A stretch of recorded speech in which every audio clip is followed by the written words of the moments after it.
So zero doesn't always mean zero. We talked about that in my opening when I was saying that I got called in for a major project. He'd been getting a bank reconciliation every month that netted to zero.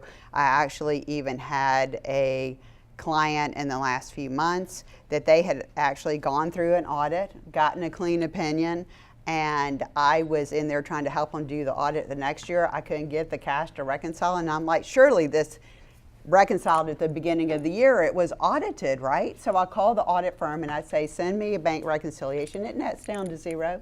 Good stuff, right? I'm like, okay. And I'm still trying to reconcile this year. Finally, I go back to the reconciliation at the beginning of the year, which has been audited by a credible firm, and that reconciliation did not work. I'm like, how could this happen, right? So in your handout, I have a checklist of how to review a bank reconciliation and how to critically review it, and not only look for the zero, because zero doesn't always mean zero and that it works, because that's one of the things that I told you, that I have a love-hate relationship with QuickBooks, and one of on the hate side is that it's just too easy to do a bank reconciliation. Just plug in another thing into QuickBooks and then provide somebody a bank reconciliation that says zero at the bottom and move on. And that, you shouldn't be able to do that.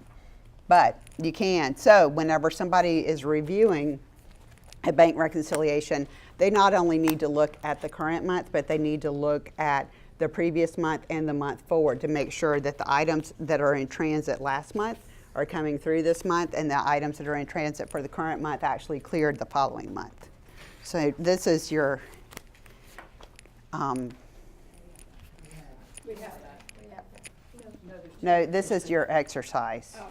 Identify what's an internal and external document. The internal documents are the balance sheet and the bank reconciliation. The external document are the actual bank statements in the package. And as you can see, the bank reconciliation nets out to zero, like we talked about, right?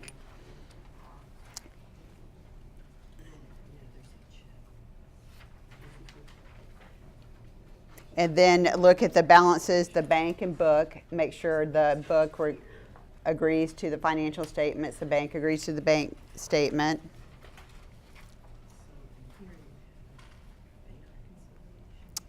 And these questions are in your handout, but they're also up here. The book. The balance sheet. So see the cash per the balance sheet, 55,087. And go back to the balance per general ledger. So that matches. So that one matches. And then the 84,268